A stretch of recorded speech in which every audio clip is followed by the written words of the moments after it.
Bom, pessoal, vamos falar um pouquinho sobre os tipos de sistema produtivo hoje, tá certo? Eu perdi esse início aqui da gravação e aí eu tô tendo que refazer, mas por isso não estranhe, né? Se na continuação aí der um pouquinho modificar o cenário aí atrás, mas vamos falar um pouquinho hoje sobre os tipos de sistemas produtivos, tá bom? Bom, é, as funções, né, que a gente viu na última aula, né, a gente viu que a gente tem uma entrada de insumos, uma conversão, né, uma transformação no meio aqui e saídas que podem ser tanto saída de bens, né, como está na manufatura tradicional, como também de serviços, né. A gente viu alguns exemplos de transformações que agregam valor e têm valor para as pessoas, né, como um todo, mas que às vezes não tem um serviço, um bem, né, por trás, uma coisa palpável por trás, tá bom?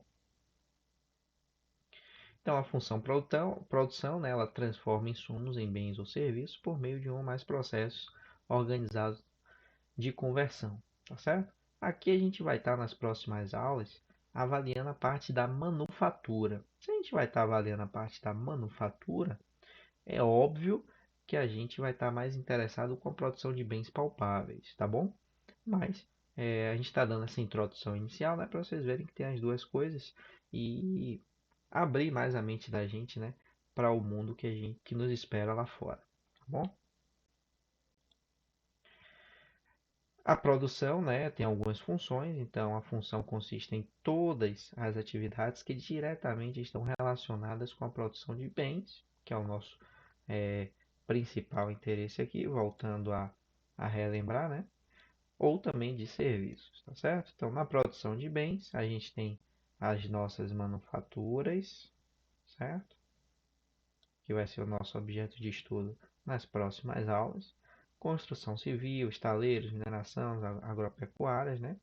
A gente tem a parte de movimentação e armazenagem, a gente viu isso aqui na aula passada, entretenimento e comunicação, aluguel, permutas, empréstimos, tudo isso a gente viu anteriormente, né? Nessas manufaturas aqui, só para dar um gostinho do que a gente vai ver nas aulas que vem, né? A gente viu que a gente teve algumas revoluções, né, na manufatura, certo? E aí a gente data ela de, de revoluções 2.0, 3.0 e agora a quarta revolução industrial, né? 4.0, né? Quarta revolução da manufatura. E a gente vai falar um pouquinho sobre todas elas, né? De maneira não tão aprofundada assim, mas a gente vai entender um pouquinho melhor o que são essas passagens, né? E como o Brasil, né? Como a gente, como país, está situado nessas revoluções, tá bom? Bom, agora sim o enfoque da aula de hoje, né? Existem várias formas de classificar os sistemas de produção, certo? Normalmente a gente classifica pelo grau de padronização dos produtos, né? Então eles vão ser produtos padronizados ou sob medida. E a gente vai ver um pouquinho mais na frente o que é que cada um desses termos, né, significa. Talvez vocês até já saibam, né? Mas a gente vai relembrar alguma coisa. Ou pelo tipo de operação que sofre, né? Então, eles podem ser contínuos, eles podem ser repetitivos em massa, repetitivos em lote, tá certo? Esse repetitivo em lote também chamado de batelada ou por projeto, tá bom? Também pode ser pela natureza do produto e pode ser por bens, que é o que a gente está mais acostumado, ou, como já falamos, por serviços, tá certo? Bom, a classificação dos sistemas produtivos, né, ela vai ter por finalidade facilitar o nosso entendimento das características inerentes a cada sistema de produção e sua relação com a complexidade do planejamento e execução das atividades produtivas. O que é que isso quer dizer para a gente? Isso quer dizer que entender melhor essa classificação de sistemas produtivos nos ajuda na hora de pensar, né, na hora de projetar a manufatura em si, porque a gente vai escolher os melhores, as melhores metodologias, os melhores conceitos para aplicar naquela manufatura de acordo com o sistema produtivo que ela vai ter por finalidade, de acordo com o que ela vai produzir, de como ela vai produzir, em que mercado ela vai atacar, tá certo? E aí fica muito mais fácil, né? Você não ter que reinventar a roda, né? Você já vai pegar literaturas prontas de diversas pessoas que pesquisaram, e aí em cima dessa literatura, você como engenheiro vai dar aquele algo mais, né? Você vai, a partir das suas experiências e também do que você consegue compreender a partir de tudo que você pesquisou, né? De tudo que você aprendeu e que está aprendendo aqui, por exemplo, você vai conseguir dar aquele seu algo mais, né? Aquele toque que é para isso que as empresas contratam a gente, né? Porque se ela pudesse fazer sozinha, com certeza a gente seria descartável. Mas como ela não consegue sozinha dar esse algo mais, né? Esse pensamento único que a gente tem, aí ela vai contratar a gente. É para isso que a gente está aprendendo isso aqui, né? Para você ver o layout, a gente vai falar sobre cada um dos tipos de produção e a gente conseguir, com nossa visão, dizer, não, você vai fazer isso, isso, isso, né? Então vamos seguir por esse caminho aqui que é melhor, tá bom? Bom, então o grau de padronização, então, pode ser padronizados, né? É, são aqueles que são produtos ou serviços que apresentam alto grau de uniformidade. Agora a gente vai dar prosseguimento. Daqui para frente eu já consegui armazenar o que eu já tinha, certo? Vamos continuando aqui então. De grau de padronização, né? A gente viu que tem os produtos que são padronizados, vou voltar um pouquinho aqui, né? Produtos padronizados e sob medida, né? Então, tem os produtos sob medida, são bem os serviços desenvolvidos para um cliente específico. Aí a gente viu alguns exemplos aqui de engenharia, né, de estaleiros, restaurantes, tá certo? Então, a gente viu que tinha alguns tipos, né, de processo de manufatura, por projeto, por jobbing, por lotes, seriado e contínuo. Eu dei um exemplo de cada um, tá certo? Por exemplo, contínuo, eu dei o exemplo da produção de gasolina, né, em uma refinaria de petróleo. O seriado, produção de carros. Por lote, também produção de carros. E aí você pode colocar aqui o Fordismo aqui no seriado e o Toyotismo aqui no lote. Processo de jobbing. Aí eu dei, acho que no job eu não tinha falado exemplos não, mas podemos citar o exemplo de carros esportivos, exemplo do Koenigsegg, de edições especiais da Ferrari, né? Em que você tem o processo que é quase artesanal, né? É uma oficina que faz esses carros esportivos. E aí é caracterizado como jobbing. E por projeto, aí a gente pode citar os estaleiros, tá certo? Construção civil, construção de casa, tá bom? Uma manufatura por projeto, tá bom?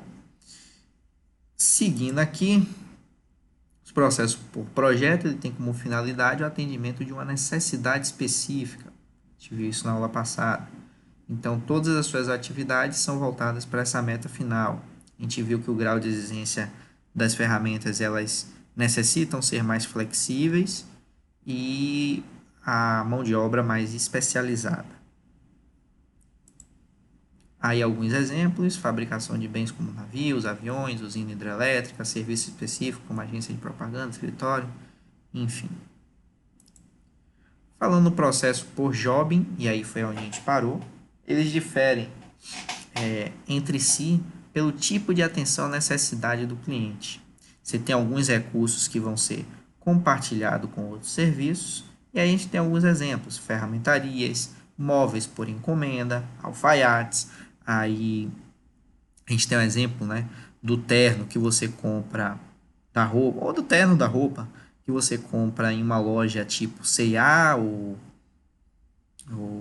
sei lá, Riachuelo, que você chega lá e escolhe, né, a que fita melhor no seu corpo, a que ajusta mais no seu corpo, mas não vai ficar perfeito, perfeito, perfeito. A não ser que você dê sorte de ter um corpo mais ou menos daquele molde que foi fabricado a roupa. Quando você vai no alfaiate, aí sim, você vai ter uma roupa feita exclusivamente para você. Seria feito, né, por um processo de job, tá bom? Os processos de job ele tem característica de baixo volume, alta variedade e cada produto deve compartilhar os recursos de operação com outro. Exemplo, o alfaiate não vai comprar uma agulha para cada terno, não vai comprar uma máquina de costura para cada terno. Ele vai compartilhar esses recursos com todos que pedirem roupas para ele. Tá bom? Outra coisa, só um segundinho. Diga rapidão aí, meu querido. Pô, não tem aqui não. Tá, Dian saiu. Voltei aqui. Então, você tem baixo grau de repetição, ou seja, cada roupa vai ser quase que única, ele vai produzir no máximo uma, duas roupas, né? Se a pessoa pedir exclusividade, vai ser uma roupa de cada tipo, então baixo grau de repetição. A maior parte dos trabalhos tende a ser único, o cara vai fazer lá na mão, tá bom? Aqui está o exemplo, né? Um alfaiate, móveis sob medida.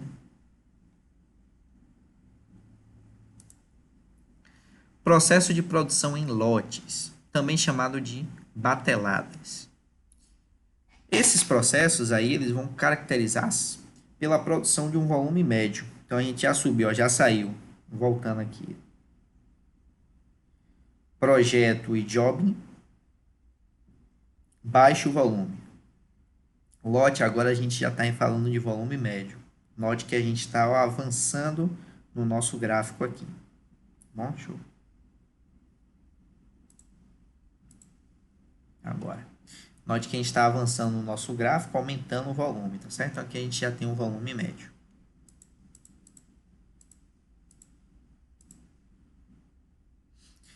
A gente vai caracterizar esses produtos, né, esse tipo de manufatura, pela produção de um volume médio de bens, serviços padronizados em lotes, sendo que cada lote segue uma série de operações que necessita ser programada à medida que as operações anteriores forem realizadas. O que é isso?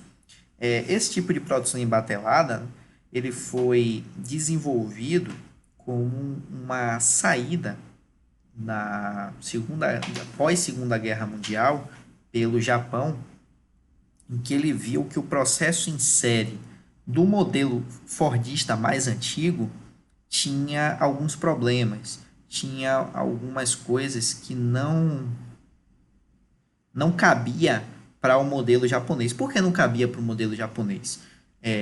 A gente tinha os Estados Unidos, a gente tem os Estados Unidos como um país grande, como o Brasil, certo? Então a gente tem espaço, entre aspas, né? A gente tem espaço de sobra para fábricas grandes com espaço para armazenamento, tá bom?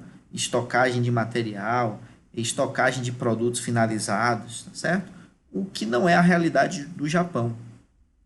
Então, ao perceber isso, que ele não podia de jeito nenhum ficar com grandes lotes, tanto para receber e armazenar, como grandes lotes de produtos finalizados parados, eles começaram a fazer esse tipo de produção em lotes ou bateladas, ou seja, ele recebia um pedido, certo?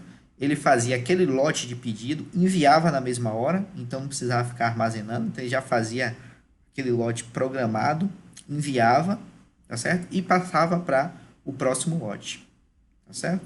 Com o passar do tempo, a gente vai ver isso em outras aulas, isso facilitou outras coisas, como rastreabilidade dos produtos, porque eles fitavam o produto no lote, e aí quando dava um produto, normalmente eles iam naquele lote, ver se fez alguma coisa errada com aquele lote, e corrigia isso para não acontecer isso novamente em lotes futuros, tá certo? Isso ajudou eles em bastante coisas. Se vocês quiserem ver um pouquinho mais disso, vejam aquele livro que eu sugeri para vocês, A Máquina que Mudou o Mundo, certo? Ele vai falar bastante sobre esse tipo de produção e como o Japão conseguiu vencer esse pós-guerra, tá bom? De maneira bem eficaz. O sistema produtivo ele deve ser relativamente flexível, e aí esse livro que eu acabei de citar, ele vai dar exemplo de uma das várias coisas que esse modelo japonês fez, que era da ajustagem dos moldes, certo?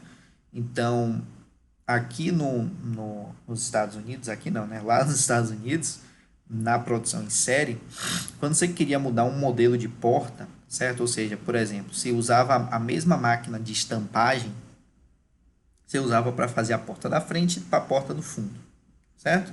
Claro que a porta da frente, ou para fazer a porta da frente, o capô do carro, não importa, né? Para fazer duas coisas diferentes.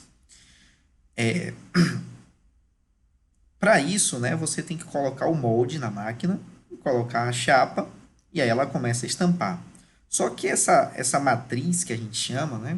Então, você colocava o macho e a fêmea dessa matriz, né? Ela precisa estar muito bem alinhada para você começar a estampar e não ter erros, né? Então, às vezes não, sempre, né, que ia mudar, por exemplo, da porta dianteira para a porta traseira na estampagem, eles gastavam muito tempo, horas e horas, para acertar essa matriz macho com a matriz fêmea. Às vezes até produziam, sei lá, 10, 20 portas erradas, né, para fazer os últimos ajustes. Isso aí era descartado e voltava, né, para o alto forno para refazer, né, a chapa de aço, enfim, muito gasto.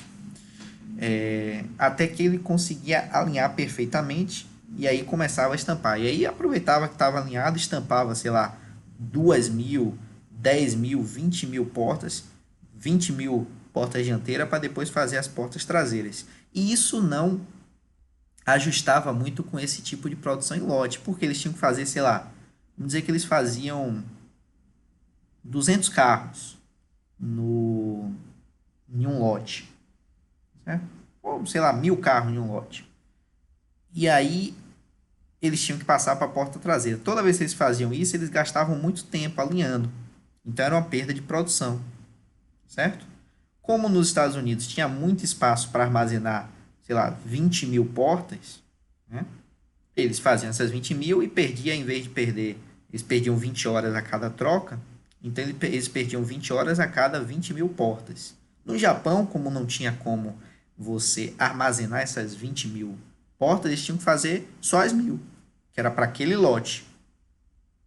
E aí eles perdiam, em vez de 20 horas por 20.000 portas, eles perdiam 20 horas a cada 1.000 portas. Se você multiplicar isso por 20, dá um total de 400 horas perdidas, né? Então, isso gerava uma concorrência desleal para com os carros que eram produzidos na América, né? Os carros americanos, Ford, Chevrolet, né? Dentre outros. E aí a Honda, né, e a Nissan viram que eles precisavam dar um jeito de melhorar isso. E aí nesse livro, né, conta a história de como eles inventaram um ajuste, né, é tipo um guia para essas matrizes para facilitar o alinhamento. E aí esse ajuste, né, das matrizes caiu de 20 horas para 10 minutos, certo? Então quando você tinha esses 10 minutos vezes, né, 20 vezes que eles tinham que fazer a mais, então você pega 10 minutos vezes 20, dá 200 minutos, que dá mais ou menos aí 2 horas e pouco, certo? Que ainda é menor do que as 20 horas que as montadoras americanas estavam gastando. Então eles passaram de muito atrasados para à frente, né, das montadoras americanas. Por isso que depois, né, as montadoras americanas foram correr atrás desse conhecimento e hoje a maioria, né, apesar de ter o modelo, o nome Ford, né, que a gente atrela normalmente ao Fordismo, mas a maioria segue o processo de produção em lotes ou bateladas, tá bom? Então, exemplo, né, a fabricação de produtos têxteis em pequena escala, alimento industrializado, ferragem, serviços como oficina de reparo, certo? Aparelhos eletrônicos, laboratórios, tem vários tipos de processos que seguem esse modelo, tá bom? A gente tem então os processos em produção em massa, passando para o próximo modelo, e aí aquele tempos modernos, né, que todo mundo já deve ter visto esse filme aí, Tempos Modernos do Charles Chaplin, né? Que retrata, né, a produção em massa, que é aquele modelo fordista que a gente viu que foi desenvolvido na América por volta de 1920, 1910, tá certo? Como uma maneira de você poder está dando produtos, entre aspas, de qualidade por um preço barato. Porque aí você ganha na produção, na escala, né? Você não ganha no produto unitário, mas ganha na quantidade de produtos que você vende. E Henry Ford, né, ele teve essa ideia do processo de produção em massa porque ele não achava justo uma pessoa produzir, e essa é até um pensamento nobre dele na época, certo? Ele não achava justo uma pessoa produzir alguma coisa que ela não conseguia comprar, certo? O que é que acontecia? Quando o pessoal produzia carros, né, antes dessa tendência do Fordismo, eles produziam um bem, né, que era o automóvel, que era muito caro. Então, um trabalhador da fábrica, ele não conseguia comprar um automóvel, certo?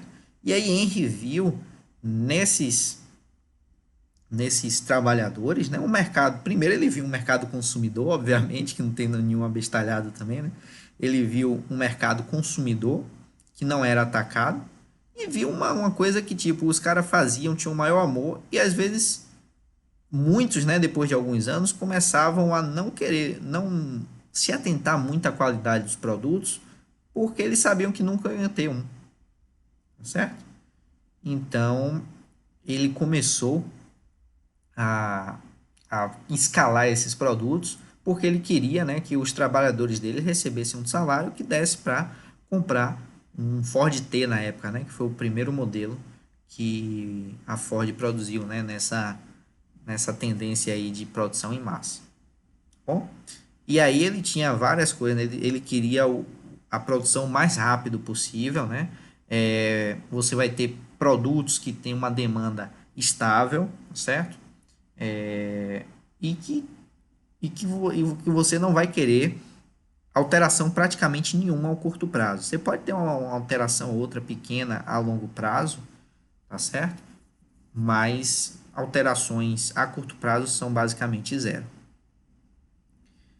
Para você ter ideia, né, eu não sei se vocês sabem essa frase de Henry Ford, né? Mas ele dizia o seguinte, ó, você pode ter um carro de qualquer cor, desde que você queira preto. E o preto é a tinta que seca mais rápido, né? E aí, como ele queria a produção rápida, ele pintava todos os carros de preto, porque secava mais rápido e dava mais prosseguimento, né, mais vazão à fábrica. Então todos os carros, todos os Ford T, né, que era o modelo da época, todos eles eram pretos. Você não vai ver um de nenhuma outra cor.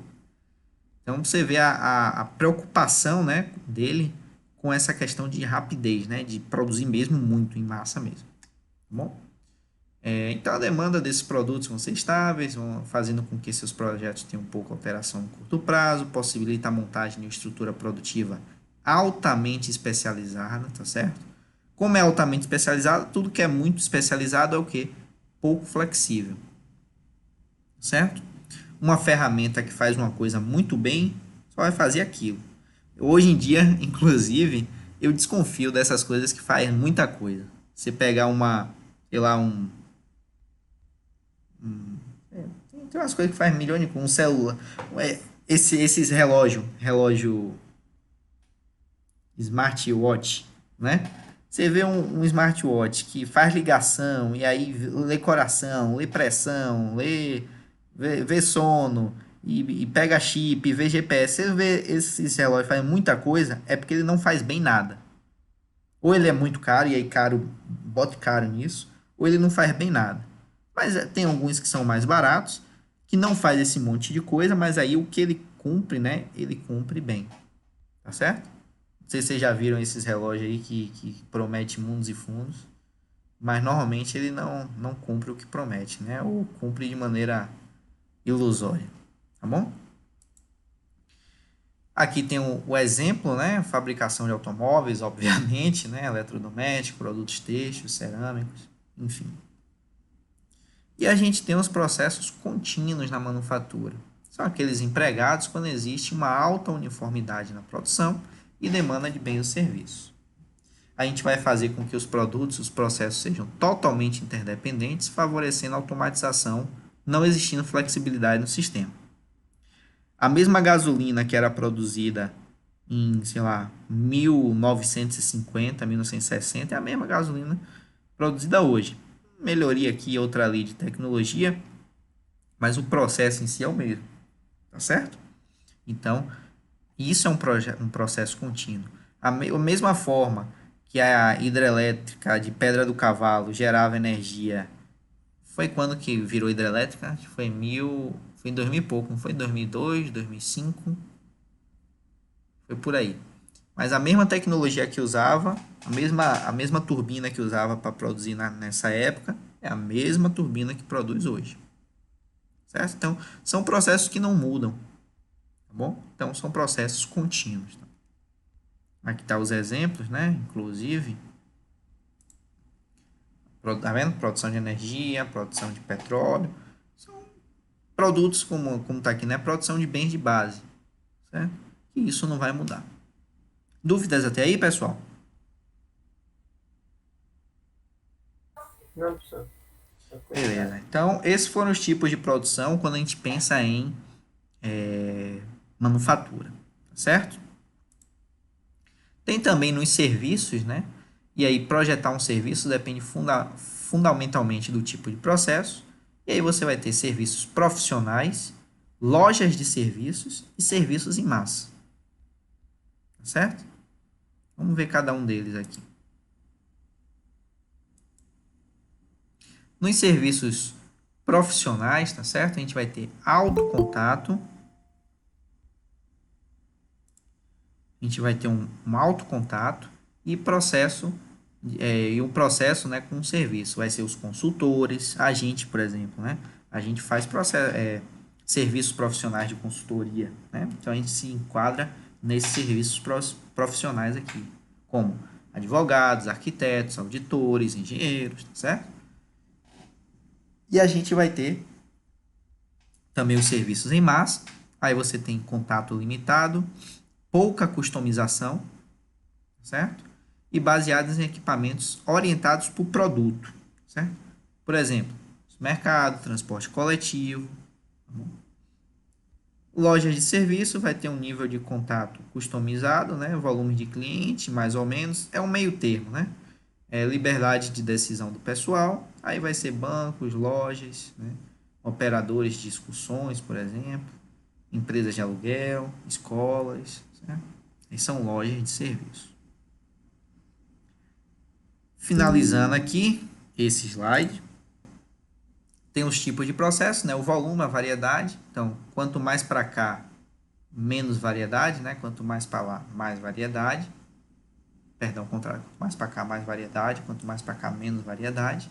E o volume é o contrário, né? Quanto mais para cá, mais volume. Quanto mais para esse lado de cá, é menos volume. Certo? E aí tem todos os projetos do tipo, né? Entre aspas, manufatura e aqui processos de serviço. Certo? É um quadro geral de resumo para ficar para vocês aí. Aqui uma tabela, certo? Só transformando esse quadro aqui em tabela. Mas vamos lá. Estratégias de produção para determinação de layout. A gente acabou de falar, né, de vários tipos, né, de sistemas de produção. Estaleiro, oficina, batelada, que é o em lotes, certo? Linha, que é o mas o outro que eu falei, até eu estou me perdendo agora. Em massa, né? Produção em massa e o fluxo contínuo, tá certo? Esses tipos de sistemas de produção, eles pedem, tá certo? Um tipo de layout. Tá bom? Por quê? Porque ele vai requerer certa variedade e certo volume. Se ele requer certa variedade e certo volume, tem um layout que é mais indicado para dar esse volume e essa variedade. Tá bom? Então, quando você tem um estaleiro, tá bom? O layout vai ser por produto. Tá bom? Então, produto fixo. Então, você quer construir uma casa, o produto está parado. E as coisas que vão girar, né, que vão percorrer, né, ao redor desse produto. Um avião, mesma coisa. Um navio, a mesma coisa, certo? Então, para essa produção do tipo estaleiro, tá bom? Que é uma produção por projeto normalmente, o tipo de layout ele é o de produto fixo. A gente depois vai ver, né, cada tipo de layout desse, né, mas só para vocês associarem o que é uma coisa à outra. A variedade dele é individual, né, e o volume unitário. Tá bom? O fluxo de material é aleatório. Por que aleatório? Você pega uma furadeira, né? Como ela vai se movimentar? Qual é o fluxo dela? Você não tem um fluxo pré-estabelecido, tá certo? Você vai ter a movimentação desse material, dessa ferramenta, de maneira bem geral e flexível. Até troquei aqui, né? O equipamento aqui geral e flexível. E o material, sei lá, concreto, saco de cimento, essas coisas, vai ser aleatório, tá bom? Os custos fixos são bem baixos, mas os variáveis são altos, tá bom? Que custos fixos são esses? Você comprar a própria furadeira, comprar outro maquinário, né? Alocar uma área de trabalho, certo? E esses custos fixos são baixos. Energia, né, às vezes, de média, mas ainda para o porte de uma empresa, ele é caracterizado como baixo, tá bom? Mas os variáveis são muito altos. Por quê? Porque você vai construir uma casa, você tem aqueles custos fixos iniciais, comprar a energia elétrica, o pessoal, né? Contratar o pessoal, que é um custo fixo, mas o variável que você vai fazer a decoração, colocar parede, você vai variar muito isso de uma casa para outra, tá certo? Ou de um navio para o outro, certo? O custo com funcionário apoia bem pouco, mas a produção flexível. Às vezes está precisando mais gente para subir a laje, para bater a laje, depois baixa a requisição, né? Fazer o acabamento, enfim. E de organização, a estrutura normalmente é hierárquica, tá certo? Descentralizada, e o estilo empreendedor, tá bom? Oficina, certo? Produto, muita diferenciação. Aí eu gosto de pegar o exemplo de carros que eu tenho mais em mente, assim, que é a área que eu gosto mais. Perdão aí se alguém não gosta desses exemplos. Mas, por exemplo, a Koenigsegg, né? Você consegue escolher, nesse tipo de carro, o tipo de couro que você quer no banco, a costura do couro que você quer no banco. Você quer costura americana, costura italiana, costura francesa. Você escolhe o tipo de costura, a cor do interior, tipo de tapete, tipo de volante, tipo de do meio ali, né? Se você quer em ferro, se você quer fibra de carbono, aquele console do meio, tá certo? Tipo de pedal que você quer, você escolhe milhões de coisas. Então tem muita diferenciação de um produto, de um carro para o outro. Apesar de que por fora eles são um pouco semelhantes, mas a customização interna, principalmente, é muito alta. O volume é bem baixo, você produz 100 carros desses, no máximo 200 por ano, né? É menos 200, 100 a 150 carros por ano, tá certo? O fluxo de materiais ainda é aleatório, tá bom? Layout funcional. Que layout é esse funcional? É aquele layout em que você vai ter uma área específica para cada tipo de operação.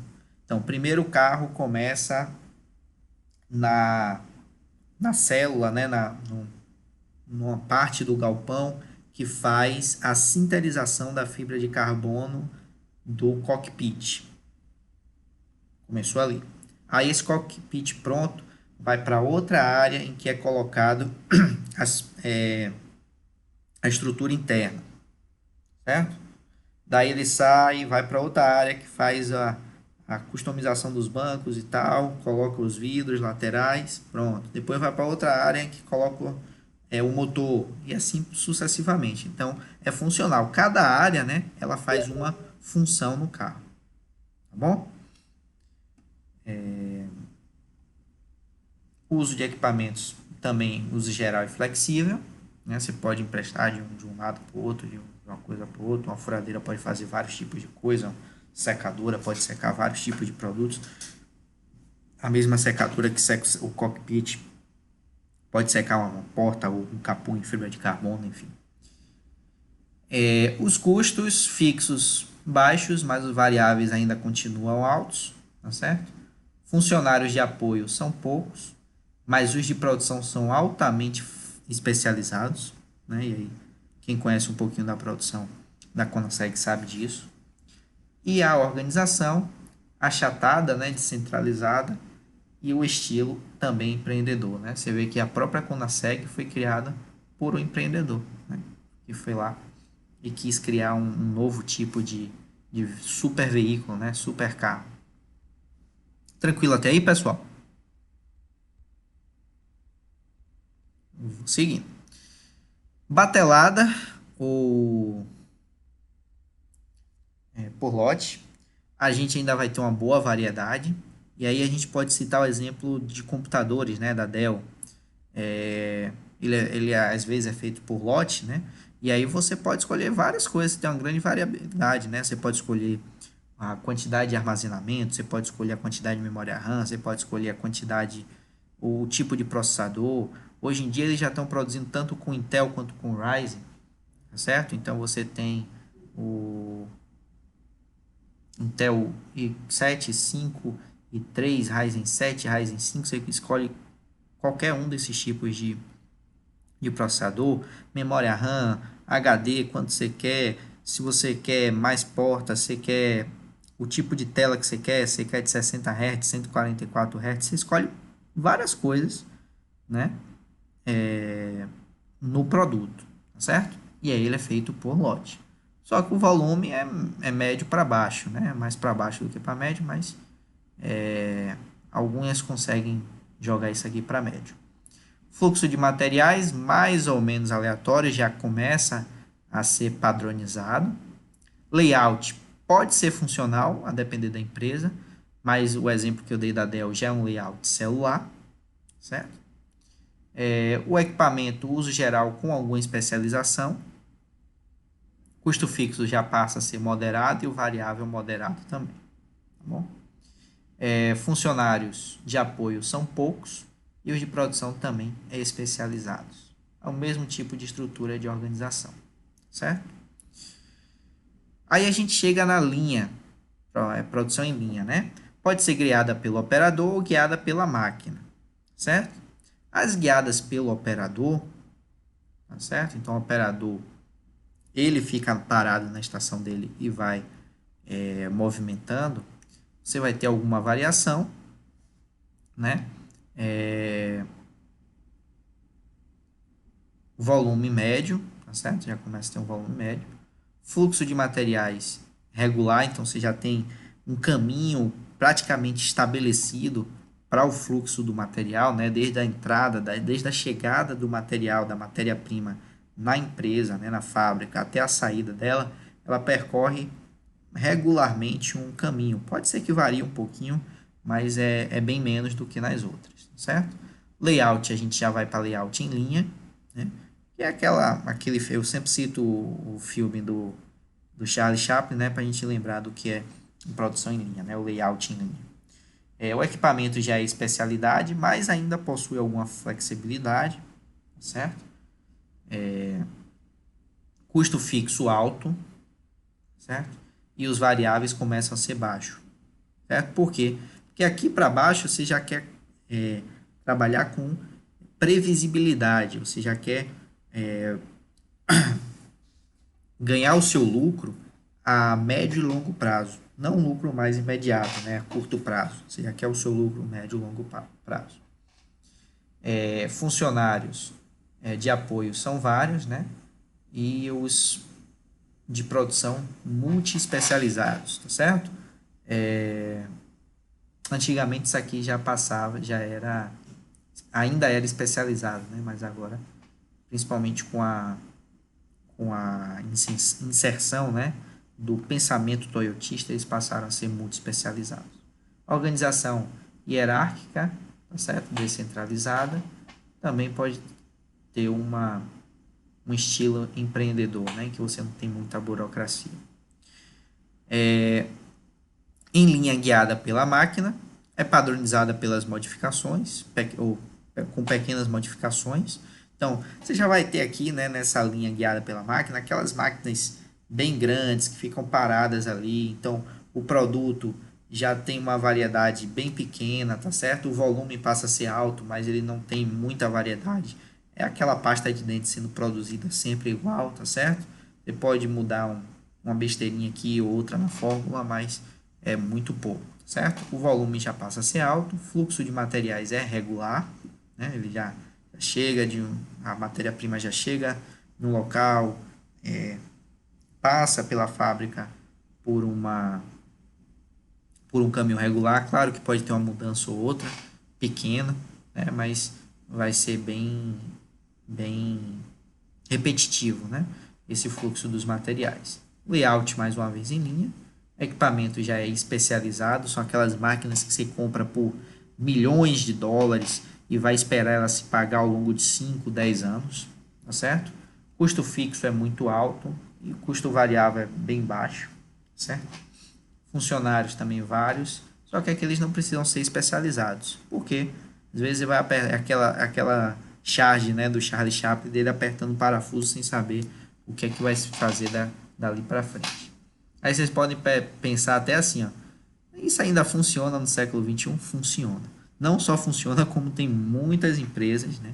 Claro que as multinacionais não estão mais assim, mas ainda tem muita empresa, principalmente de pequeno porte, que trabalha com isso, com muitos funcionários não especializados na sua produção. Porque ele tem que fazer uma coisa específica que ele só precisa ser treinado ali para fazer aquela coisa e ponto. Tá bom?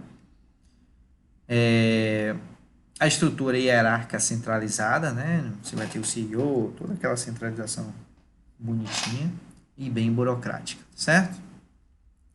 E por fim, fluxo contínuo. Tá bom? A de fluxo contínuo, produto extremamente padronizado, é aquela questão da gasolina, por exemplo, que eu falei para vocês. Volume altíssimo, né? Fluxo de materiais é rígido, você tem as tubulações lá que o petróleo chega naquele tanque de Brent, né? Os barris de Brent chegam naquele tanque, vai passar pelaquela tubulação e aquela mesmo não modifica para nada. No máximo você desativa uma bomba e bota outra em paralelo para fazer manutenção. Segue para o tanque, para a torre de refino e aquela torre de refino mesmo que fica e ponto e acabou, tá certo? Layout é em linha, tá certo? Equipamento especializadíssimo e, se possível, automatizado, tá bom? Custo extremamente alto, tá certo? Mas quase que não tem custo variável. Custo fixo, né? Ele é mais alto porque você quase não tem custo variável. Funcionários de apoio tem bastante, você vê que uma refinaria de petróleo tem bastante suporte ao redor dela. E de produção, poucos, porque a própria refinaria automatizada ela já faz a maior parte dos trabalhos, né? E aí, se for de produção, não precisa ser tão especializado assim. Só que vai dar manutenção, alguma coisa assim, aí precisa de uma especialização maior. Organização hierárquica está também centralizada e bastante burocrática, assim como a linha guiada pela máquina. Deu para entender os tipos de empregos de layout? Então, a gente tem o layout produto fixo, funcional, celular e em linha. São basicamente esses 4 aí.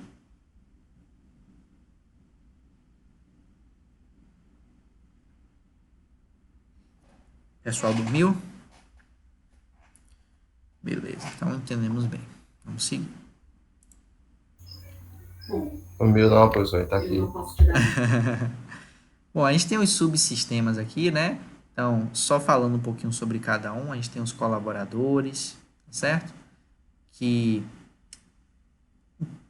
são esses subsistemas colaboradores, né? Somos nós, muitas vezes, na empresa. Eu, como professor da FACEMP, Eu sou um colaborador da Facemp, né? O pessoal. Então, o que é que influencia nesses colaboradores? A qualificação, né? Se eu venho com uma bagagem maior de estudo, eu consigo, ou deveria conseguir, né? Passar uma qualidade de ensino melhor.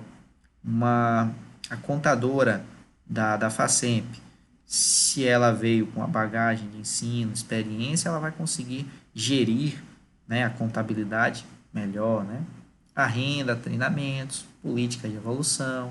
Então, se você não tem uma política de evolução na empresa, na carreira, né, na carreira da empresa, às vezes você fica desmotivado, certo? Porque você não progride, você fica ali estagnado. E isso desestimula, né, o colaborador. Isso daí também foi muito visto, essa evolução na carreira, lá na Toyota, no Japão, né? Que eles começaram com a teoria do funcionário polivalente, né? Aquele funcionário que passava por todas as etapas da produção, ficava, sei lá, um ano em uma parte, no outro ano ele já mudava para outra parte, e no final ele começava a entender de tudo, certo? E perder esse funcionário depois de 5, 6 anos, que ele já entende de muita coisa, né? Ou quase tudo da empresa, era extremamente oneroso, né? Você treinar um funcionário novo em todas essas partes. E aí, às vezes, o que é que acontecia? Como ele ficava estagnado, né? A outra empresa, a Nissan lá, que não gastou nada com esse treinamento dele, com ele passando, né, e ganhando essa experiência em todas as partes, contratava ele com um salário um pouquinho maior, né? E aí a Toyota viu que ela começou a perder alguns funcionários para a Nissan e vice-versa, né? A Toyota também roubava os funcionários da Nissan. E o que é que eles fizeram? Não, eu vou fazer o seguinte: cada vez que ele passar, né, por uma partezinha da minha empresa e adquirir um novo conhecimento, receber um novo treinamento, eu vou aumentar um pouquinho o salário dele, eu vou fazer uma progressão, né, na carreira dele. E aí os funcionários começaram a se sentir mais estimulados para fazer essas coisas, né, para aprender coisas novas e aprender mais sobre o equipamento que ele estava produzindo. E ficava mais difícil da outra empresa roubar, porque o salário já ia aumentando, né, na própria empresa. Então, você oferecer um salário maior já ficava mais difícil, certo?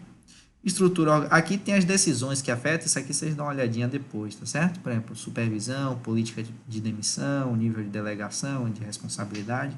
Isso aqui é só as decisões, né, que podem afetar esses colaboradores, certo? Ou a estrutura, e vocês dão uma olhadinha depois. A estrutura organizacional, né, são as relações formais e informais entre os grupos, né, apoio e produção. Então, sistemas de tomada de decisão, cultura organizacional, são aquelas metas, né, a visão da empresa, né, que estrutura toda aquela organização a lutar, né, por um norte, tá certo? Aquela empresa. Estrutura de fornecimento, nível de integração vertical, sistemas de logística e relação com fornecedores, certo? Então, é a estrutura de como você dialoga com seus fornecedores, tá bom? Isso daí também tem nesse livro que eu falei, né? Da máquina que mudou o mundo, que a Toyota fez um novo tipo de relacionamento, né, com os fornecedores dela, em que ela dava selos de qualidade. Então, a partir do momento em que ela tinha mais tempo com aquele fornecedor e aquele fornecedor começava a cumprir com as exigências de maneira certinha e não dava falha, ele começava a subir. Então, às vezes ele tinha um selo prata, né? Aí depois de um tempo ele foi certinho, selo ouro, selo diamante, selo não sei o que lá, selo titã, sei lá, subindo, né? Para mostrar que aquele fornecedor é cada vez mais confiável. E como ele era confiável, né? Às vezes ele podia cobrar um pouquinho mais caro do que os demais. Por quê? Porque a Toyota tinha certeza que ele ia ter confiabilidade, certo? Ter essa confiabilidade. PCP, né? Planejamento e controle da produção, regras que afetam, né? Fluxo dos materiais, atividades dos colaboradores, tá certo? Isso aqui tem uma disciplina inteira que fala só disso aqui, né? Planejamento e controle da produção. Não sei se vocês pegam essa disciplina, não sei.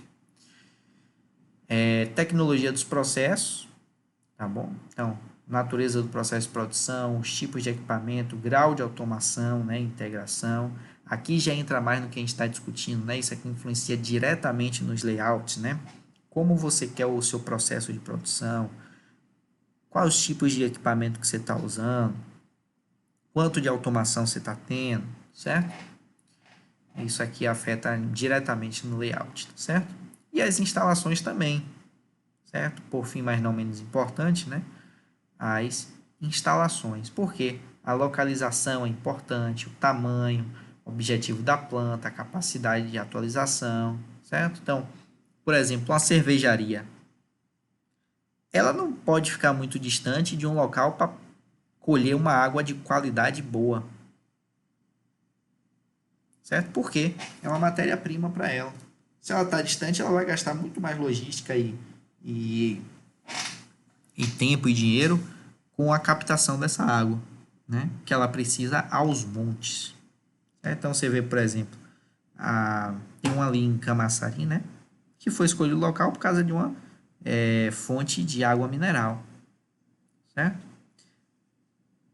Então isso é bastante importante. Objetivos da planta, capacidade de atualização. Não sei se eu já falei isso para a turma de mecânica, mas para os outros eu ainda não falei, mas essa capacidade de atualização, você vai ver isso daí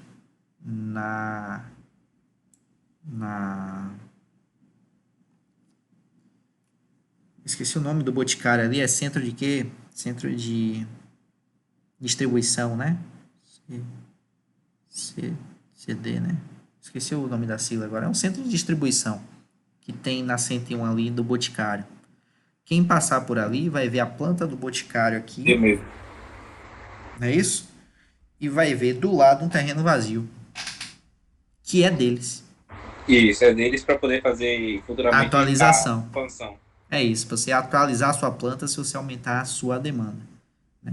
Então, eles já pensam isso desde na hora. A capacidade hoje tá ok, mas no futuro possa ser que isso aqui aumente e eu preciso de mais capacidade, né? Então, já posso me atualizar sem problema, porque eu já tenho a minha instalação aqui do lado, certo? Aquela localização ali também não deve ter sido à toa, né? Deve ter sido muito bem escolhido, né? Objetivo da planta, certo? Nessa questão de objetivo da planta, né? Você tem que ter o objetivo também dos equipamentos, tá certo? O objetivo dos equipamentos.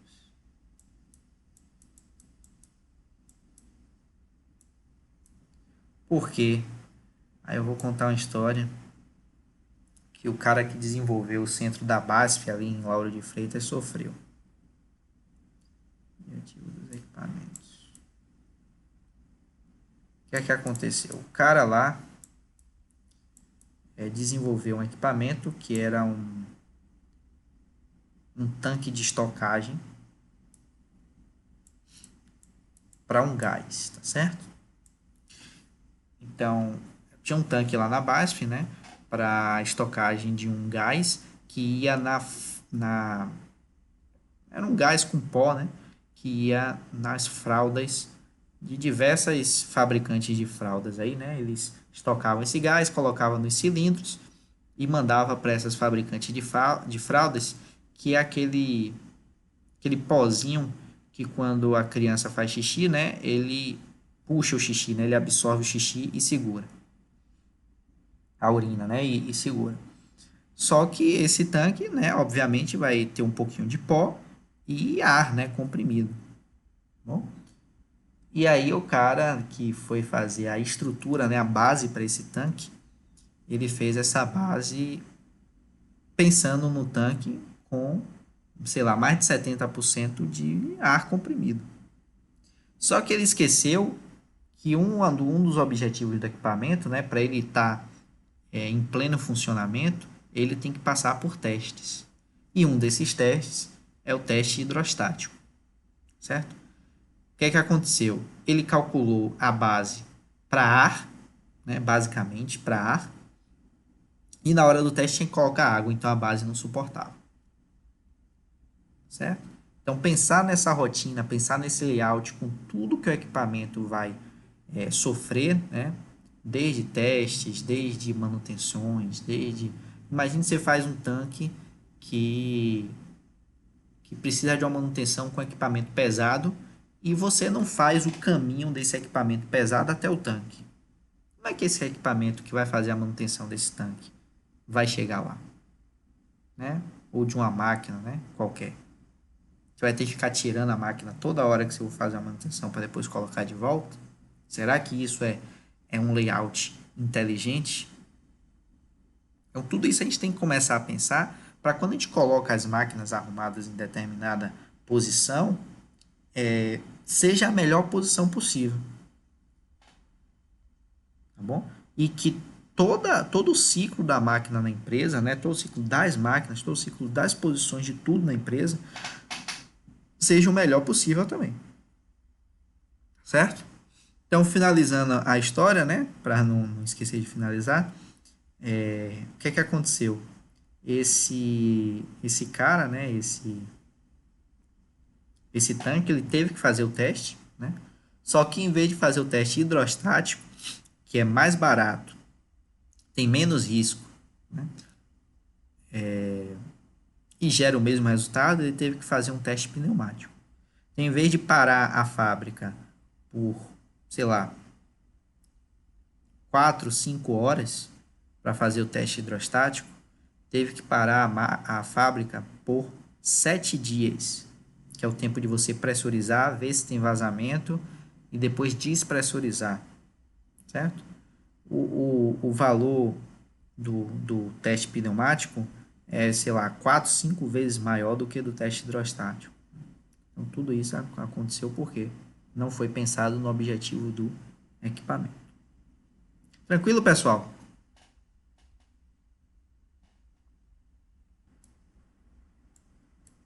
Pronto. Agora a gente vai só até o contínuo. Porque o outro é quando eu faço todas as apresentações, eu já coloco no final. Como eu não estava falando das outras, né? Que vocês que vão apresentar, aí eu esqueci de tirar. Bom, então o estaleiro aqui, né? Que é uma das que a gente já viu. Nível de automação muito baixo. Devido a quê? Devido à forma com que isso é produzido, né? Você não tem como automatizar muita coisa, porque é tudo muito artesanal, tudo muito unitário, tá certo? Hardware típico não tem, né? Software típico de automação, né? A produção é o CAL. Oficina, nível de automação muito baixo, abaixo. O hardware, normalmente, que ajuda eles é o CNC. E aí vocês vejam que o exemplo que eu dei da Conaseg cai muito bem aqui, né? Porque realmente são várias máquinas CNCs que ajudam lá a fabricação. E aí você tem alguns softwares típicos, né? Que é o CAM, Computer Aided Manufacturing, CAPP, Computer Aided Planning Process, né? Que é o planejamento de produção assistido por computador, manufatura assistida por computador, e o MRP, que eu não vou falar aqui, que é alguém que vai apresentar. A batelada, né, o lote, aí você já tem uma automação baixa, média, vocês já usam um PLC, né, o CLP, vocês que escolhem, aqui está em inglês, né, e o CNC também. Você também tem o CAM, o MRP, o CAC, o CAPP. Linha guiada pelo operador, médio a alto, você já vai ter um robozinho, continua com CLP, já pode ter um PC, né, que é um computador industrial.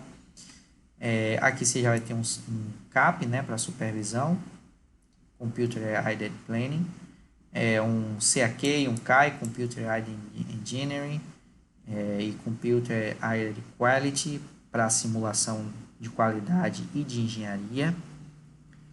Você vai ter uma linha guiada pelo equipamento com nível de automação alto, usando basicamente as mesmas coisas aqui do anterior, certo? Não usa muito o CNC, porque o CNC é uma máquina multivalente, tá certo? Ou seja, o que é que isso quer dizer? Ela serve para várias coisas, e na linha guiada pelo equipamento, as máquinas elas já são mais especializadas, então por isso que não entra muito o CNC aqui, né? mas os softwares são basicamente o mesmo. O contínuo, aí é alto a muito alto, né? E aí tem PLC e DCS, que são, aqui o DCS são estações de trabalho, né? E aí você vai ter as mesmas coisas, né? CAC, CAI, CAL, CAI, para as simulações aí de softwares. Tranquilo até agora?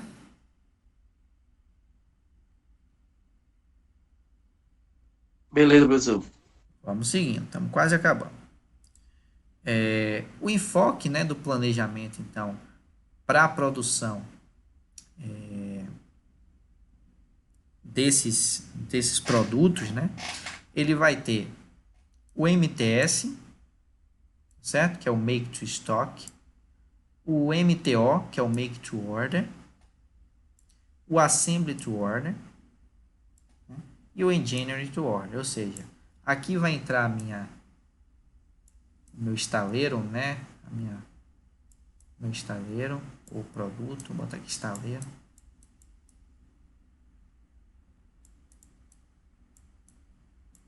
Aqui vai entrar meu jobbing. Tem outro B ali, esqueci. Vou botar oficina, é melhor.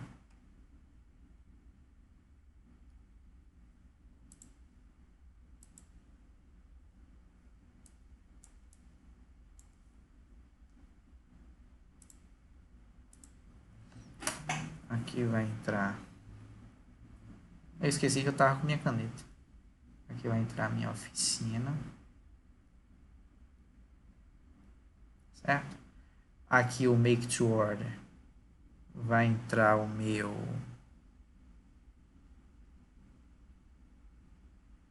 minha produção em linha, talvez. Mas em linha guiada pelo operador. Ou até mesmo, deixa eu voltar aqui. Pode ser a minha batelada aqui. É o lote, né? E aqui vai entrar o meu processo contínuo.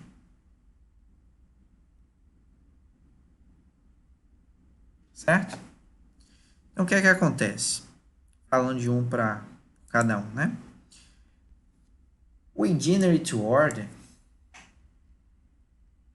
certo? Ele vai ter grande envolvimento do cliente no projeto, né? Pelo enfoque do cliente, né? Pela visão do cliente, né? Vai ter um grande envolvimento, alto enfoque nessas necessidades e requisitos do cliente. Ou seja, é o que a gente está falando, né? Aquela questão de você produzir, por exemplo, uma casa, né? Claro que vai ter o arquiteto que vai estar ali sentado com o cliente para desenvolver o projeto, para entender quais as necessidades dele e elaborar uma coisa que agrade muito a ele, né? E que atenda essas necessidades. De acordo com o produto, número reduzido de produto, né? Alto grau de variação e alta qualidade exigida pelo cliente, né? Porque se ele está pagando caro, ele vai exigir mais. O processo, muita flexibilidade, difícil controle da qualidade e utilização efetiva de tecnologia, certo? Fornecedores, contato estreito com os fornecedores e tem que ter bastante confiabilidade na entrega, né? Como é que você pede um cimento para uma fábrica ou uma loja e ela demora 2 meses para te entregar, né? Ou fica te enrolando, né? Se você não tem confiabilidade nessa entrega, você tem que matar esse fornecedor, certo? Mas, resumindo aqui, né, essa Engineering to Order vai estar ali extremamente relacionada com o meu projeto, né? Produção por projeto. Certo? Vamos seguindo. Já o Make to Order, né? Adequação à solicitação do cliente, tem um alto tempo de entrega, o produto vai ter alta funcionalidade, né? Com um baixo rendimento. Rendimento nessa questão aqui é uma eficiência não tão alta, né?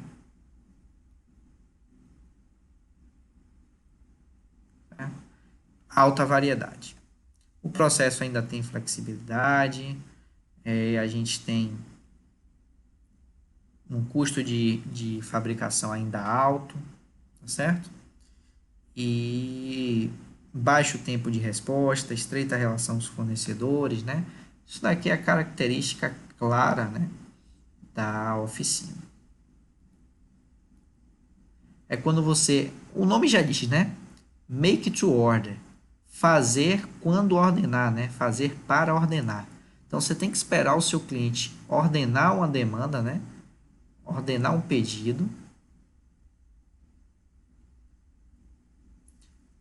para aí sim você começar a sua fabricação. Então isso aumenta, né, o tempo de espera, faz com que as máquinas fiquem com uma capacidade ociosa relativamente alta. E isso é tudo a característica o quê?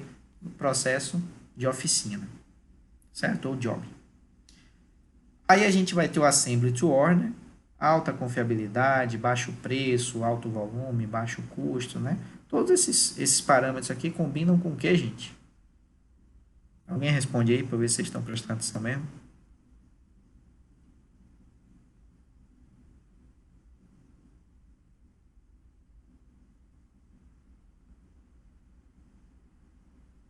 Dormiram.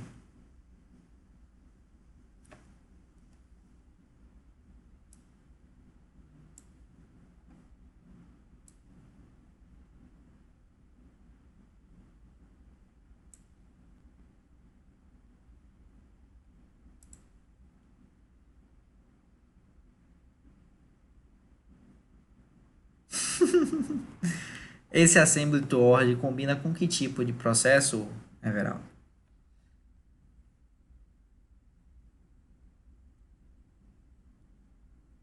Vou voltar aqui, ó.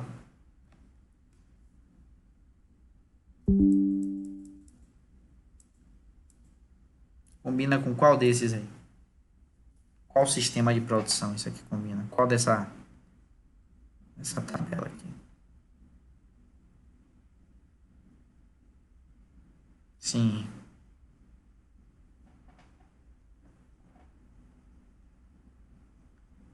Combinaria com 1, com 2, com 3, com 4, com 5 ou com 6?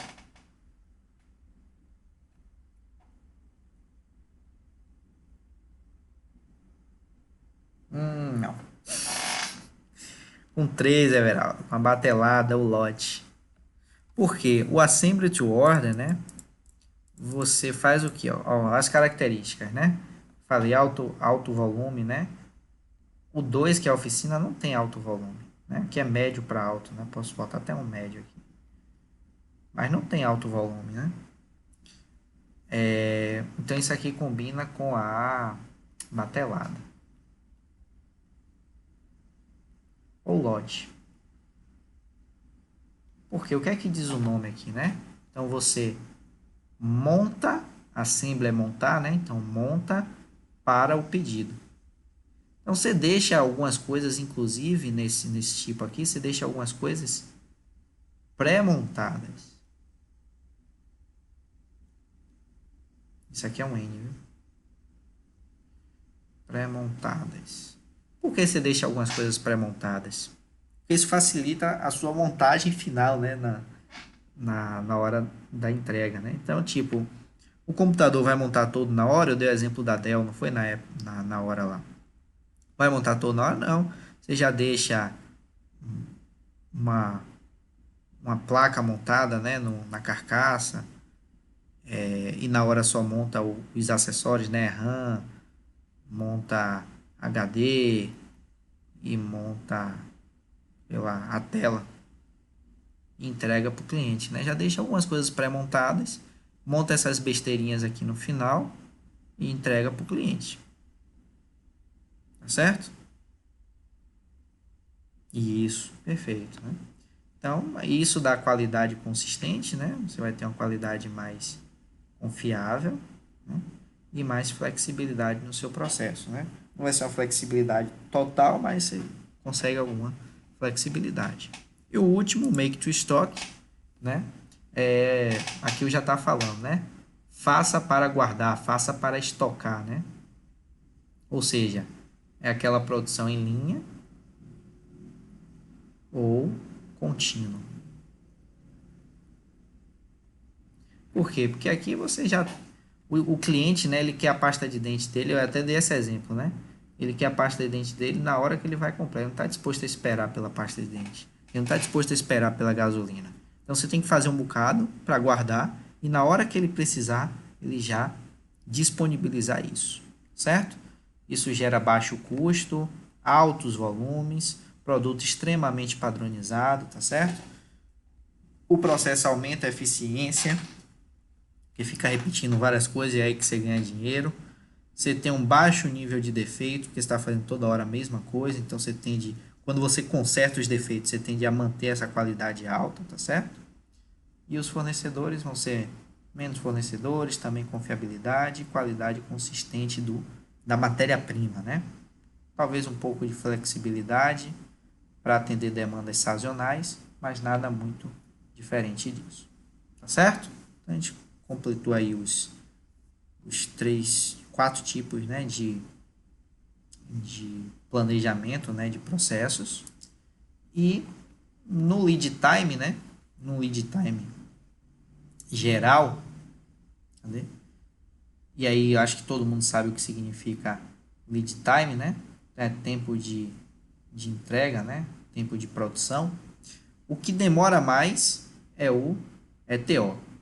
Por isso que ele é muito associado a projeto.